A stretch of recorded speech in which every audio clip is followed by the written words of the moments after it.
Kobe and Shaq won 3 straight championships together, completed one of the most dominant postseason runs in sport history, and were arguably the greatest duo to ever touch a basketball. But behind closed doors, they genuinely couldn't stand the sight of each other. Kobe Bryant and Shaquille O'Neal had one of the most famous beefs in NBA history. The legendary duo played 8 years together for the Lakers, during which they won 3 championships, while their volatile relationship filled the media headlines. Here is the complete history of the beef between Shaq and Kobe.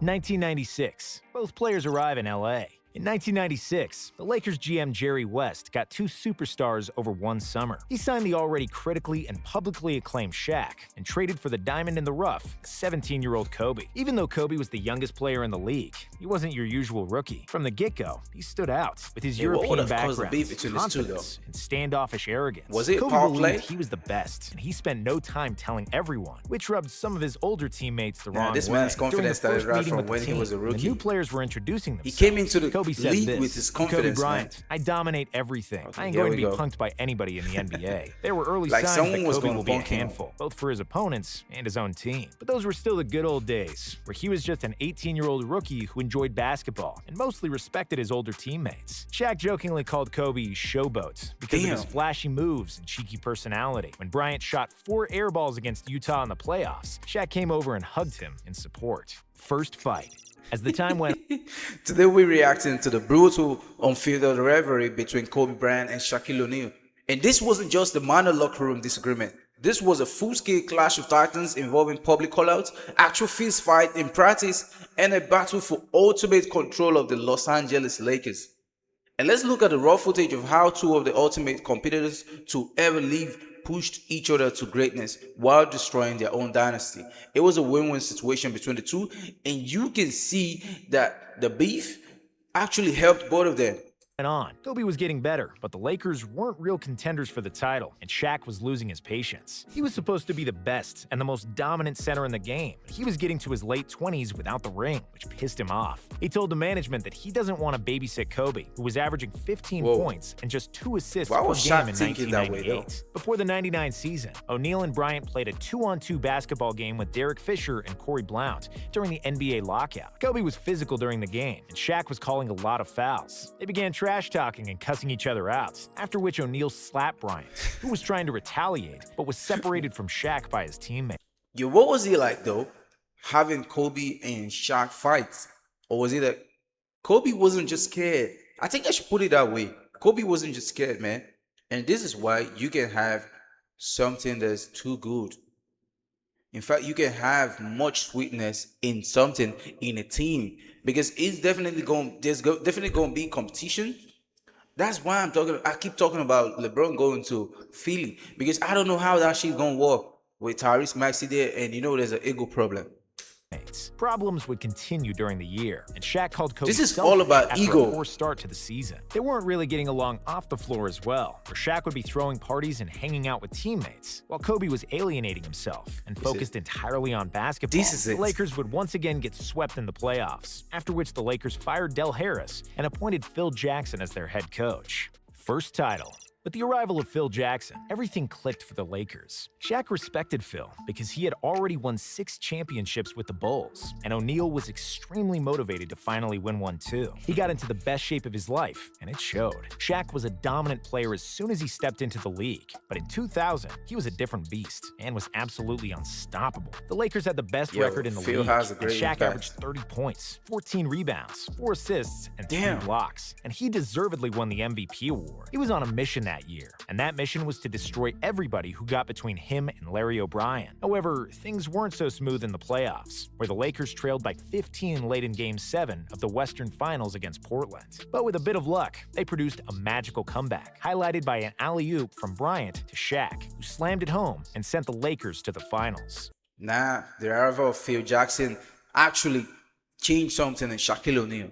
But the story has it that, as we watching, you would know that Kobe at first didn't get along with Phil Jackson. But Shaquille respected Phil because of Phil's record. He knew Phil Jackson as someone that, he has already won 6 championships.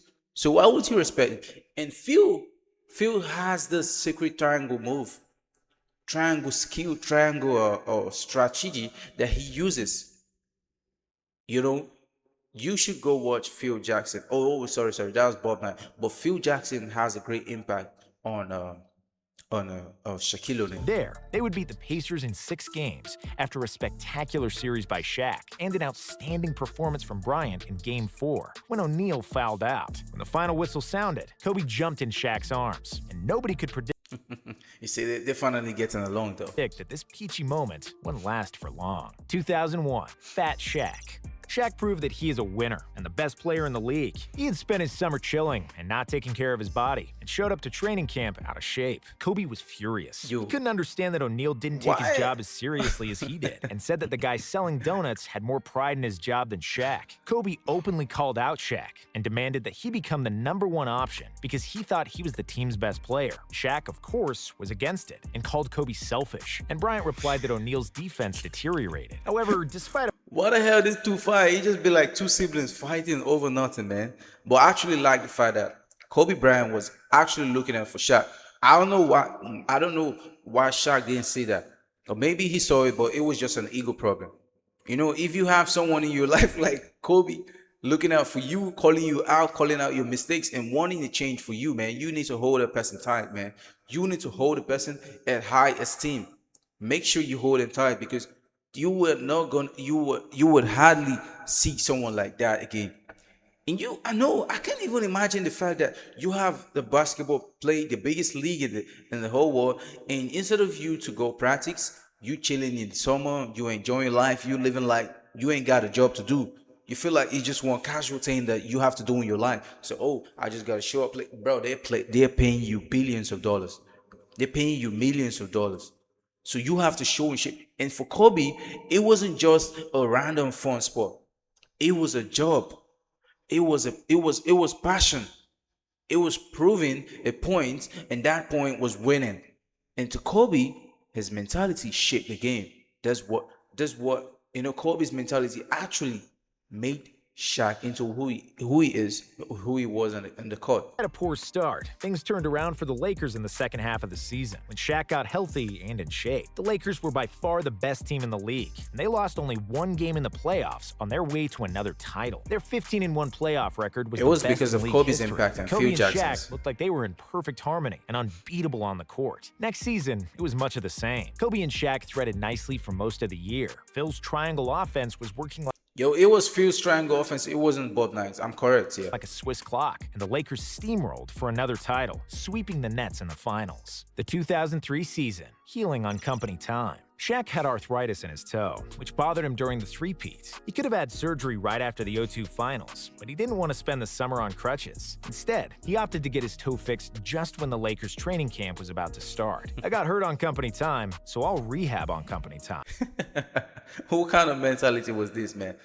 Why didn't you just get a surgery? You would be in crutches probably for 2 weeks, and then you back on court on the hardwood. So why you?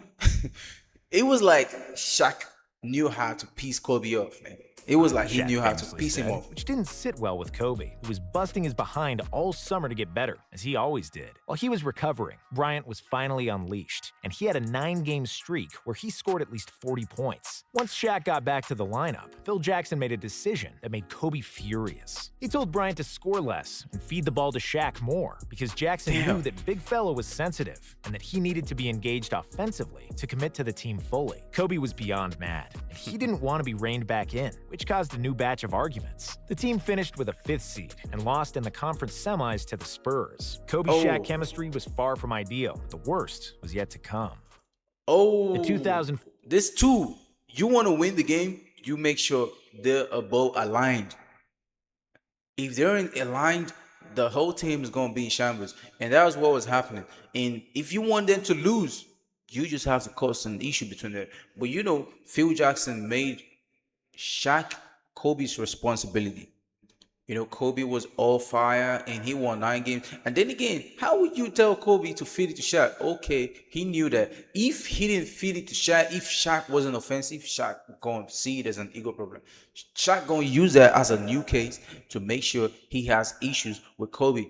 He will be like, oh, so y'all value Kobe more than me. So why do y'all need me in team? And it's gonna be causing serious of issues.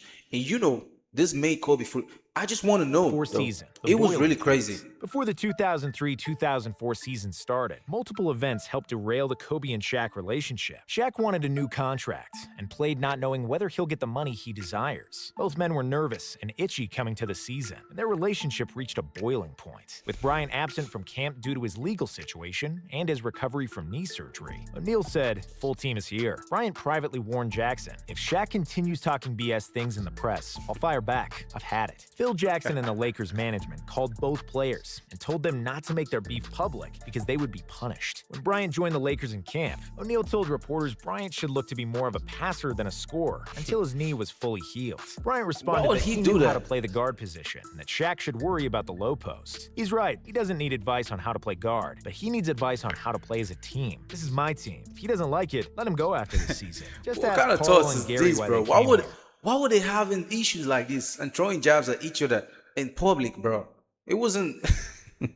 It was crazy. One person, not two, one. O'Neal referred to Karl Malone and Gary Payton, who joined the Lakers in the offseason and were once again the main contenders for the title. The situation was getting more tense by the minute, and it exploded after Kobe had an interview with Jim Gray on ESPN. Bryant claimed that O'Neal came into training camp fat and out of shape. He questioned his leadership and called him selfish for requiring a max contract, while Malone Why and would they Payton do were this, playing though? on cheap deals. Once the interview aired, Shaq was fuming. He went absolutely berserk and wanted to fight Kobe. Kobe felt the same, and driving to practice, he fully expected that a physical altercation would happen. But cooler heads prevailed, and those cooler heads were not Shaq and Kobe's. Their teammates and coaches had prevented a fight because they all knew these guys despised each other. Kobe yelled at Shaq during practice, "You always told me you were my older brother, that you would do anything for me, and when Colorado happened, you didn't even call me. I thought you would at least support me in public." Brian Shaw got involved in the whole story and revealed the relations in the Lakers locker room. "Kobe, why are you saying such things? You never came to any party organized by Shaq. We called you to dinner so many times and you didn't show up." Oh, this is crazy. So I'm getting the hang of it now. You see, and Shaq was supposed to be an older brother to Kobe. And you know when Kobe had the issue with his knees and his legal issues, he was supposed to tone up for him. So that's what Kobe was like. "Oh, you didn't show up for me like the older brother you said you would be."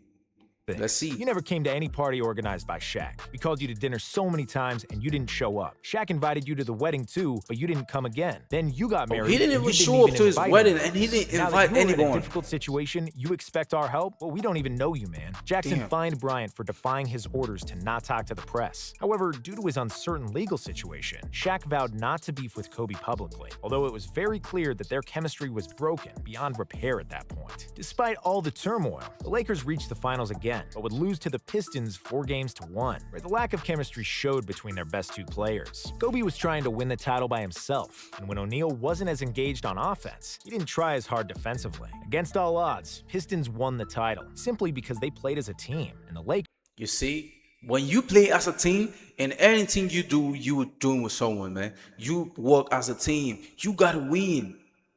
But if you play with shattered opinions, hatred, beef, and whatever it is in ego, bro, you are gonna lose.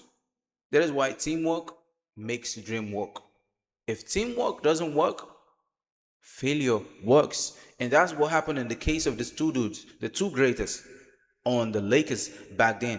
played as individuals. After the season ended, Phil Jackson was fired. While Kobe was already looking to move to Chicago and play for the Bulls, the news broke out that Shaq was traded to Miami, after which Kobe chose to stay with the Lakers. 2004-2005, not talking. During the 2004 interview with Stephen A. Smith, Kobe expressed a desire to apologize to Shaq for some of the comments he made during his court case. You know, it remains one of the ultimate what-ifs in sport history. If Shaq and Kobe had managed to put their egos aside and stick together in Los Angeles, man, there's a very real chance they would have won 6, 7, or even 8 championships. Instead, we got one of the most compelling and dramatic eras the league has ever seen. And now this is when Kobe wants to apologize after they've already went a side opposite I should have done what Shaq does. Shaq would pay his women not to say anything, and he had paid up to $1 million for situations like this. Damn. O'Neal had this to say in rebuttal to Kobe's statement. I never hang out with Kobe. In the 7 or 8 years we were together, we were never together. So how this guy can think he knows anything about me or my business is funny. Kobe realized he crossed the line for bringing Shaq's personal relationship into their mess. It's true, But it's true. Shaq wasn't interested in talking to Kobe, and he would ignore him before the 2004 Christmas games between the Lakers and the Heat. Next season, they did greet before tip-off, and both said that things were good between them. Shaq won the title in 2006 with D. Wade, but after Kobe failed to get his in the 2008 finals, Shaq made the infamous rap about it. Big Shaq is the difference between first and last place. Kobe, tell me how my ass tastes. Why the hell y'all just fixed the beef and then you went on to sing about it, bro? This is crazy though. All-Star co-MVPs and friends. Kobe and Shaq would both represent the West in the 2009 All-Star Game, with Phil Jackson as the West head coach. Bryant and O'Neal got along great during the weekend, and were named the All-Star Game co-MVPs. Bryant ultimately gave the trophy to O'Neal's son Sharif, and it seemed like the beef was finally over. Kobe would go on to win the title that season, after which Shaq congratulated him on Twitter. Next season, Kobe won the title again, and delivered one of the best one-liners in the history of NBA press conferences. When asked what the title meant to him personally, Kobe smiled and said, "I got one more than Shaq. You can take that to the bank." Shaq once again congratulated on Twitter, and when asked about it, he said that he doesn't compare himself to guards, only to other big men. And even though he had said those things, he later admitted that he was beyond pissed in a one-on-one interview with Kobe in 2019. "When you won your 5th title, I tore my house up," Shaq said. It was just another example of how these two alpha males operated and how petty they actually were. However, after Shaq retired in 2011, their relationship got gradually better. They were always complimentary about each other in the media. If they stayed together in LA, they could have definitely won 1 or 2 more titles, but both were probably better off apart. Kobe wanted his own team to prove his worth as a player. If Shaq stayed in LA, Kobe would have signed with the Bulls. However, despite all the beef, they will always be remembered as the greatest 1-2 punch in NBA history. Thank you for watching. So here's the big question for the comment section today. Who do you side with in this legendary feud? Was Kobe right to demand a higher work ethic, or was Shaq right to protect his status as the MVP? Drop your honest takes below, smash the like button, and ensure your notifications are turned on for tomorrow's drop. See ya, and don't skip the greatness. I'll see you in the next one. Peace.